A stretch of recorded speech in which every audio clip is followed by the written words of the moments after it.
Get out of here. Get out of here. Everyone out. Hello homemakers, I'm Melinda and I'm cooking my way through Betty Crocker's 1971 recipe card library. And today is a coffee cake smackdown.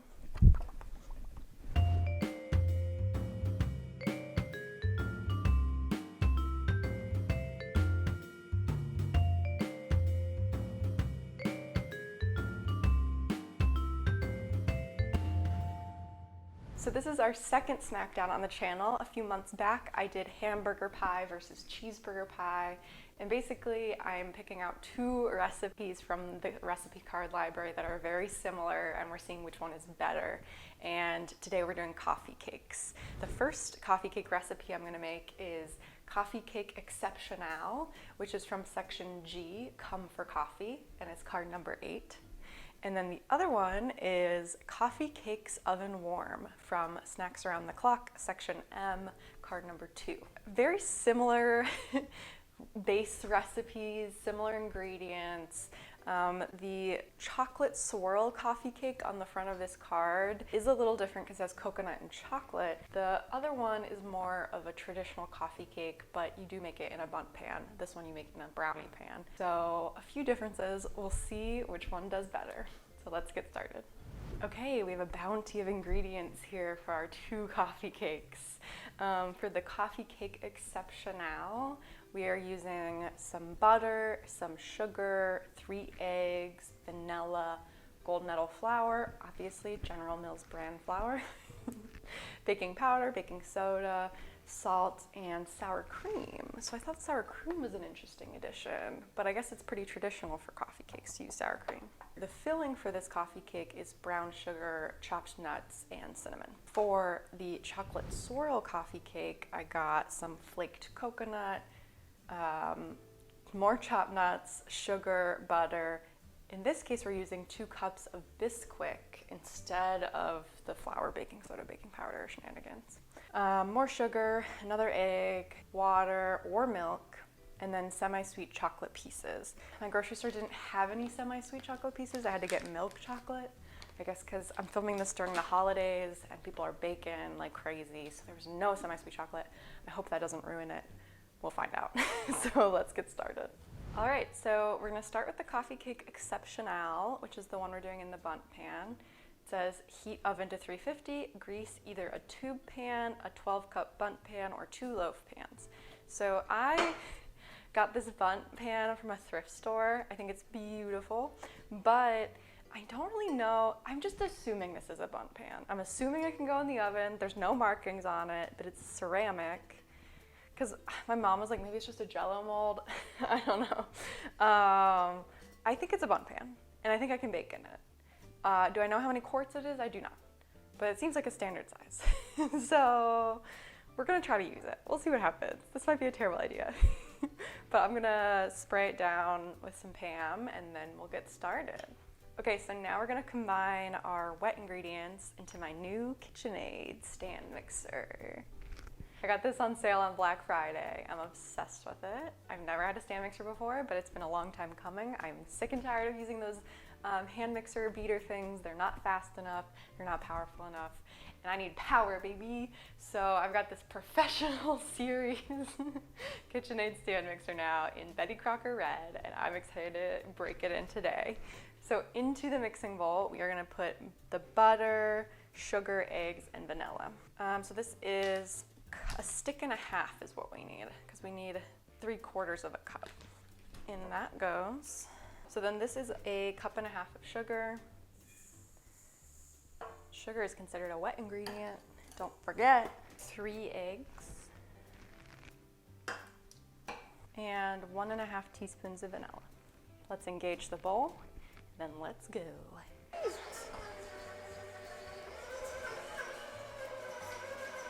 By the way, it says to beat on medium speed for 2 minutes. Okay, so it's been about 2 minutes. It's looking pretty well combined. And so now we're gonna work in the dry ingredients. Oh, and the sour cream. Why did we do the sour cream later? Why did we do the sour cream later, not with the wet? I don't know. So we need 3 cups of gold medal flour. Okay, I'm using my Betty Crocker trick, which is to spoon the flour into the measuring cup. which I'm sure I've talked about on this channel before. I don't know where. I don't remember which episode. 3 cups. So now we're doing 1.5 teaspoons of baking soda and baking powder. All right, so we got our dry ingredients, and I'm gonna put, I guess like 1/3 of it in at a time, and then we're working it in slowly here. Oh, flour didn't go everywhere. Incredible. So we're gonna alternate flour and sour cream. So now I'm gonna put 1/2 cup of sour cream in.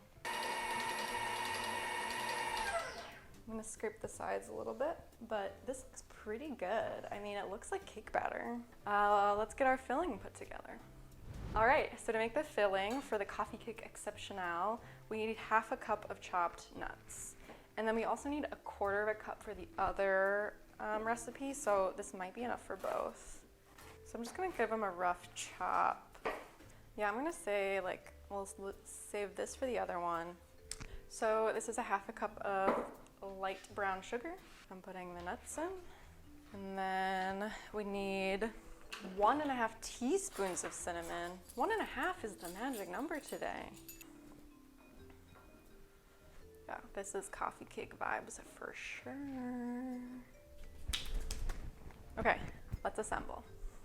So we are going to start with 1/3 of the batter. I guess I'm just going to kind of plop it in like this. Try to make sure I have an equal amount all around the bundt. I hope this is the right size pan. Seems like I got a lot of batter. It looks like I filled a lot because I'm filling up the thinnest part, and then like as you go up, there's more surface area, right? That's how math works, right? It's just coffee cake. It's not rocket science. I'm a little worried about.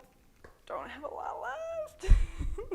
See, and I didn't scrape the beater down that well because I was like, I'm gonna have plenty of batter. I'm too lazy to clean. This was the right size bundt, I will say. We learned that is correct. I'm gonna put this in the oven at 350 for 60 minutes. So while that's in the oven, we can get started on the second coffee cake. All right, our Coffee Cake Exceptionale is in the oven. It smells good. It smells delicious. So we're gonna start on the other coffee cake now, which is the Chocolate Swirl Coffee Cake. And the first step is to, in a small bowl, stir together coconut, nuts, sugar, and butter. We need 1/3 cup of coconut flakes. I feel like I used coconut flakes in another unboxing buddy, but I can't remember where, or for what, or for why. But then I found the rest of them recently, and they were very crusty and old, so I bought a fresh bag. And then we need 1/4 cup of nuts, which this is all, you know, the crumb topping, the streusel topping, doesn't have to be perfectly measured, right? 1/4 cup of sugar, 1 tablespoon of melted butter, and then the other 2 tablespoons are gonna go in the mixture, filling? No, this is the filling, the batter. This feels like a different topping than our other one. This is not your traditional coffee cake filling. Not your mama's coffee cake. Okay, now we're gonna make the batter. And like I mentioned, the last batter was kind of from scratch, and this is using Bisquick, which really, I'm assuming Bisquick just kind of cuts a few corners because you have the leavening, like the baking soda or baking powder in it already. Okay, same as before with the flour. I'm gonna scoop 2 cups in here. Bisquick is of course a General Mills product. I believe it has Betty's red spoon. The red spoon promise. The red spoon is my promise of great taste, quality, and convenience. This is a product that you and your family will enjoy. I guarantee it. We talked about the history of Bisquick on one of my very first episodes. Maybe it was the tuna ring with cheese sauce that I talked about it. Okay, 2 cups of Bisquick. Another 1/4 cup of sugar. This time the sugar's in with the dry ingredients. Well, there's dry and there's wet. I don't make the rules anymore. An egg, the remaining butter, and another 2/3 cup of water. A lot easier than last time. Beat vigorously for 1/2 minute. I mean, that looks like Bisquick batter. It's a lot thinner than the other batter we made, and there's a lot less of it. So that's questionable. I will say that the Coffee Cake Exceptionale was like, what, 14 to 16 servings. And this does not say how many servings it is, but it is from Snacks Around the Clock. It's supposed to just be a little snack, you know, maybe that's why it's less. Okay, so now I'm just gonna pour the batter into this 8x8 pan, like a brownie pan that I have greased. And there we go. I'm nervous because I also melted the chocolate and it's not really staying melted, so we're trying to work fast. So yeah, I tried to melt this milk chocolate over a double boiler and it just like doesn't melt as nice as semi-sweet chocolate, but like it's kind of just glumpy. But I think I can still swirl it in, so I'm just gonna try to like swirl. Oop. I was gonna try to plop a few different chunks down. Swirl for me. With a knife, cut through the batter several times for a marbled effect. Okay, we're swirling, we're marbling. Make sure the swirl's getting, you don't want it to mix together completely. Sprinkle coconut mixture evenly over top. Not your mama's coffee cake. This is not what I would expect from Betty Crocker. It doesn't have the normal streusel of like, you know, when you think coffee cake, you think that the streusel layer is nuts and cinnamon and brown sugar. Like that is classic, that's iconic. And I guess coconut has nut in the word. And we have walnuts, but the fact that we're not using cinnamon, that we're using white sugar instead of brown sugar, the chocolate swirl is interesting. The fact that we're using just Bisquick batter doesn't feel coffee cake enough enough for me, but we'll see how it tastes. I could be surprised. All right, I took the Coffee Cake Exceptionale out of the oven and tested it again, and it is coming out clean this time. So it ended up being in there for closer to 70 or 75 minutes instead of 60. Hopefully it's not too dry now. But it is coffee cake. So you're supposed to drink it with coffee, right? So the other coffee cake, the chocolate swirl, is in the oven now. It has 6 more minutes and then we'll take it out and let it cool a little bit. We gotta take this one out as well, but while we wait for the second cake to come out of the oven, I thought we could do a little Betty history, kind of a mini history about what I learned about coffee cake. So apparently coffee cake originated probably in Germany. The earliest kind of known recipe for a cake similar to this was found in the 1700s. But other cultures like Danish and Scandinavian cuisines had a similar type of treat, kind of a sweet bread that they would have with coffee. And so it was kind of popularized by those cultures to like have kind of a sweet dessert-like thing with your coffee. When people immigrated to America, it became more and more popular and kind of the recipe changed a lot, and coffee cake as we know it today kind of became popularized around the 1950s, which is when the bundt pan was invented. Because coffee cake is kind of a denser batter, a bundt pan is crucial to kind of getting it cooked through evenly, because it allows equal heat coming from the outside and the inside of the cake. So that invention really kind of popularized coffee cake. After World War II, when pasteurization was invented, it became more popular to have things like sour cream in the home, and that's when sour cream was introduced as a common ingredient to keep the cake dense and moist. So that's what I learned about coffee cake today. All right, after about 25 minutes, I took the second coffee cake out of the oven. It was also coming out clean with a toothpick. So it looks lighter than I would picture a coffee cake to be. Like, you know, all the sugar and coconut, but hopefully it tastes good. So now I want to flip my bundt over. It's sort of weird. I don't really know how to do it. I mean, it is kind of coming away from the sides. I just try to flip it and see what happens, see if it comes out on its own. Would this be a good time to tell everyone I've never made a bundt cake before? I don't really know how they work. Oh, it's released. Wow. Whoa. It's steaming like a volcano. Yeah, bundts are weird.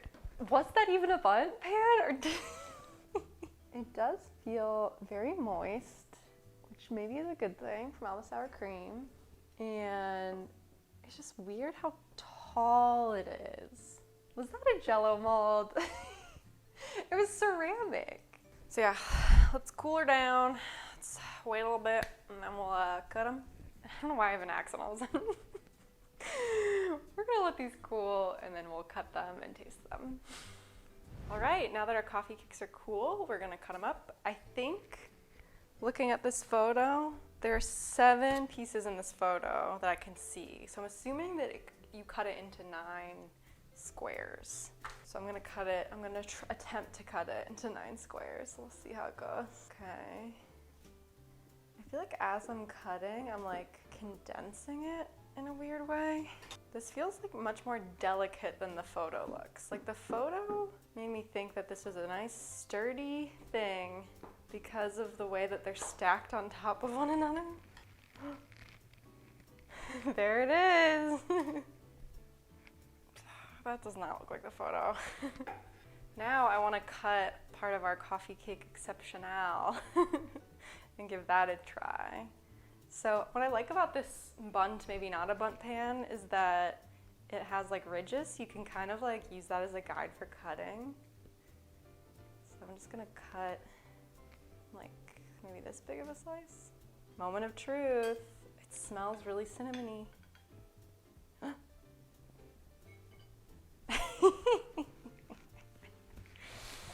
Okay. It does have one cinnamon ribbon.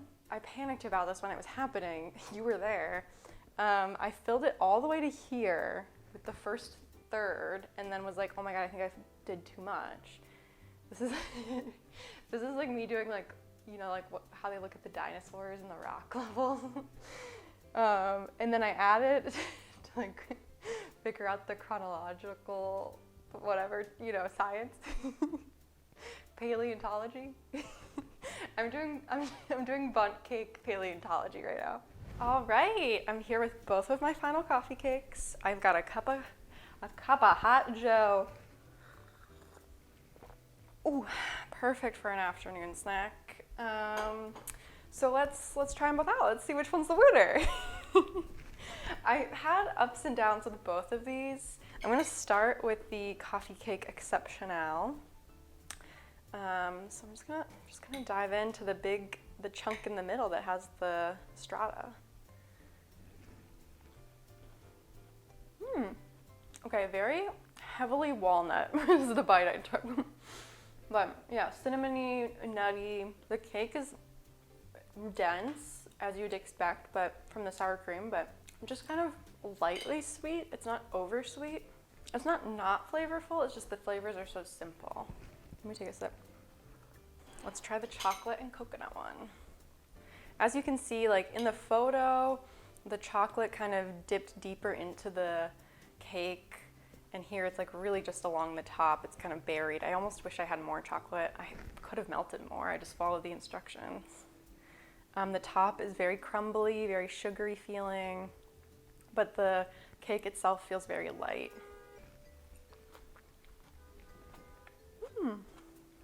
I'll try with the coffee. I'm laughing because this is my first time using Bisquick that my immediate reaction was pancake. Like I took that bite and it straight up tasted like pancakes. And the coffee probably doesn't help the pancake feeling. But yeah, I basically didn't taste any chocolate, even though I tried to take a bite that had chocolate in it.